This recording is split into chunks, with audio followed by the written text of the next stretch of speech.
Hello everyone, this side Bhumit. I'm from collegedunia.com. Today we are having with us Anand Joshi sir. He's a managing trustee at Dr. Jivraj Mehta Institute of Technology, which is located at Anand, Gujarat.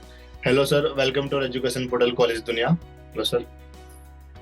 Thank you very much, Bhumit, inviting me for this interaction with College Dunia. Thank you very much. So sir, starting with the questionnaire session, my first question to you is: you have held key position at education institute throughout your professional career. So sir, what are the key factors that keep you connected with education sector? Yes, a good question, Bhumit. There are many factors, or let's say features, in the educational sector that connect us. No, and those are the factors that shape, the whole system, educational system, the character of any system. And you cannot say that it is just one single factor, but there are so many other things who are co-dependent on each other. And those are a combination of many factors. Say, for example, I would say the economy, the career, the diversity, the teachers, also the interest of the student in learning. And last, but the most the most important factor is the family. No, I'm just trying to kind of explain these things in brief. That these are the key characteristics that affect the process of learning. And they influence the whole total educational activities at an institute, as well as not only the student, but the whole learning process. Say, for example, I would say economy. So now, when I say economy, the quality is linked with it. So the quality of education, again, it's dependent on economy. The quality of education, it costs money. Many people do not understand that there are many, what we say when we talk about economy or money. From the student's perspective, it is just tuition fees. Okay. But when you look at it from the institute's perspective, the whole educational economy, there are so many hidden costs in this system. Now, many factors are affecting, like let's say during schooling also, there are so many private self-finance institutes also. But however, if you have gone through those free structures of those institutes, we also are a self-finance institute. However, we also have this social obligation towards the society. So we have kept the fee structure of our institute at an affordable level. We understand the economy, and we try not to suck out the each and every single penny from the parents. We want to know, and also we want to provide diversity in our institute. By saying diversity, I mean to say that different sections of the society should afford the education, higher education. We see that there are at presently, if you see the economy, in India particularly, we are observing that nowadays that the disparity between the rich and ultra-rich class and the middle class is increasing. Also, there is a huge gap between the higher classes and the middle class. So now there are so many different 2-3 other tiers added to these classes of upper class. And even in middle class, there already existed upper middle class, lower middle class, and then there was this middle class. So by providing this, our fees are so affordable that even an average or a person of low income can afford it. Even so I don't need to mention the middle class and the higher middle class or the upper class. they will be able to afford it. But by keeping the fee structures at an affordable level, we are making sure that our institute has diversity. No, we don't want to make our institute only for those ultra rich or rich students. Neither want no we want to go down that where only no people will avoid our institute just because it has low fee structure. So again, here the key factor that we are discussing in educational sector is economy, diversity, and career also. The third factor will be career. That why do people join engineering field then? So because they want to make a career out of it. And as you are right now, when we are going through a phase where millions and millions of people are uneducated, unemployed, and the numbers and the way the technology is developing itself. No, nowadays we are hearing about driverless cars, no fully automated cars. So then now we are having electric vehicles also. So compared to a mechanical car, I mean to say the conventional petrol or diesel vehicle, an electric vehicle, it has almost 2,000 less spare parts. So then it eliminates so many things from the vehicle, which is already generating so many jobs in the country. But now you have to understand that by bringing in the EVs, electric vehicles, we are talking about lots of unemployment also. So how will we accommodate these things? So these are the factors that keep me connected to this educational sector. How I can provide, how this institute, we can still be relevant. We can make the students understand that still their field like civil engineering, mechanical engineering, electrical engineering, they are still relevant. So we have to identify a curriculum which is very much relevant in today's time also, and coming, let's say, at least a couple of decades. Yes, sir, definitely. So very nicely explained, sir. So, sir, on that note, my next question about the curriculum is, how does the curriculum of Dr. Jivraj Mehta Institute of Technology ensure the best practices of industry? Yes. Again, a very good question, but I would say that we are affiliated with Gujarat Technological University, and mostly the university along with their academic board, they decide the curriculum by taking in feedbacks from the institutes, from the parents, as well as the stakeholders, we call it the key players that are the future employers of the students. Those are the industry.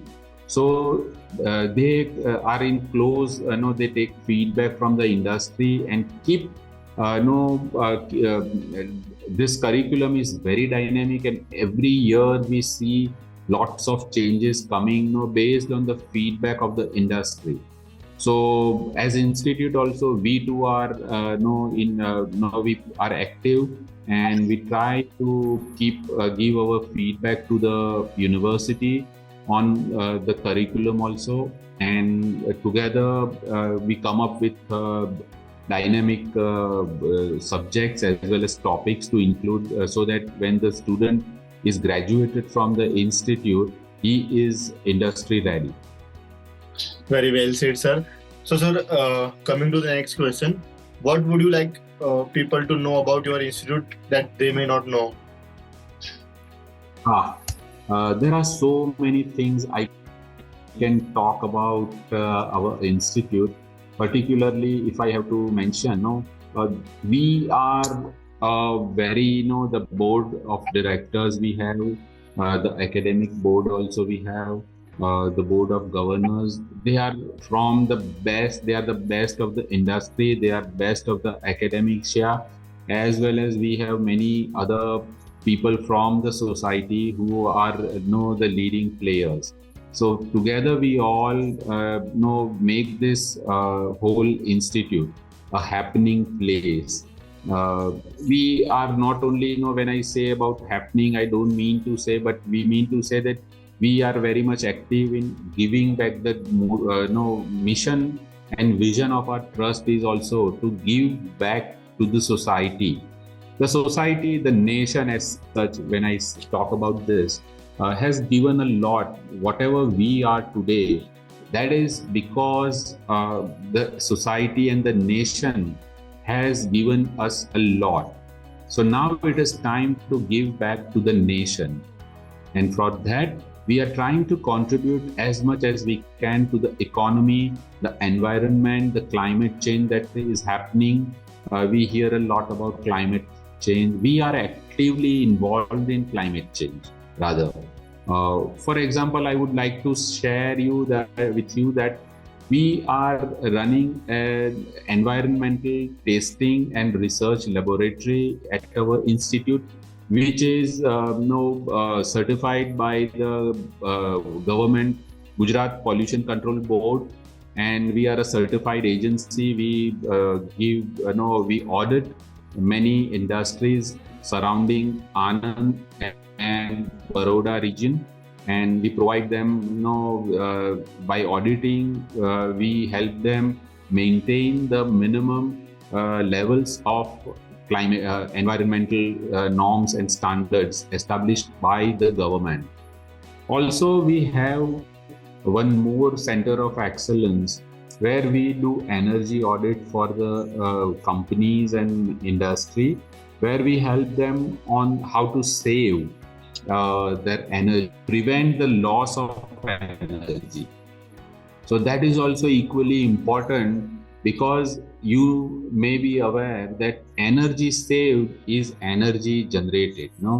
So as much as we are talking about generation and saving energy, we are involved actually in it, and we help industries to by auditing their energy standards levels and from where they can save energy and save money then equally. Apart from that, one more thing I would like to add over here, that we are also having a biogas plant. Recently, we have established a biogas plant nearby our institute. So that is also helping the surrounding farmers and the women who are involved in animal husbandry. We are trying to support them by providing this, by running this biogas plant, and we are helping the environment equally. And the biogas generated by this plant, we are giving it for free to the surrounding farmers of the region. I mean, mostly it is surrounded by the farmlands, and the farmers are benefiting from it. So that is also our, I would say, contribution towards climate change. Also, we are working on plantation of mangroves near the region of Khamba, the Bay of Cambay. So that will be a huge thing when we are talking about climate change. So the institute not only is providing a quality education, but we have real life examples right in front of the students. So all these center of excellences that I have mentioned, these are actually handled by our faculties. And we are also involving students in the activity of this center of excellences. So what happens is, during the studies, the students are learning these processes, and once they have completed their education, they are industry ready. They know how to operate a biogas plant or a solar plant, as well as they understand how to energy audit various companies, as well as they are aware about the environmental standards that are required by them to maintain by the industries. So these are all real life examples for the students, and it helps them a lot. Very nicely explained, sir. So, sir, jumping to the last question, any suggestions you would like to give to the current youth or the aspiring students, sir? Any suggestion? Students nowadays are very, very dynamic, I would say. So this is the generation, I would say, which has got almost everything on hand. They don't need to struggle. The whole world's knowledge is right in their palms, no, in their hands on their smartphones. So there was a time, let's say 50 years back, where people have to go to big cities and access the libraries over there to gain knowledge. And then it was much more difficult for them to implement that knowledge, to utilize that knowledge for the benefit of the industry. But nowadays, it is no totally no. It has been totally changed. The whole scenario has changed. Nowadays, there is not a shortage of information. There is a whole blast of information right in front of the students. But this generation is so much overwhelmed by information that now they need to be aware that what to use, what not to, because I see distracted a lot. So I see a lack of focus and concentration among students, though they have all the information, but still they are so distracted and so overwhelmed by this information. And mostly what is happening is the social media has taken over, and the students are not able to focus much on studies. So it's becoming very difficult for, as we have experienced during COVID times, that teachers were finding difficult to conduct online classes. So that is our biggest challenge, and I would request the students to focus on education, because this is the best time. Right now is the time for this Gen Z, we call. No, if they have, and this is the era of ideas, innovation. If they have any government from the industry to just implement, they just need to come up with an idea or an innovation, and it clicks. So lots of ideas they can come up with, but it is equally important for the students, and it is the responsibility of the family as well as the institute also. It becomes very critical.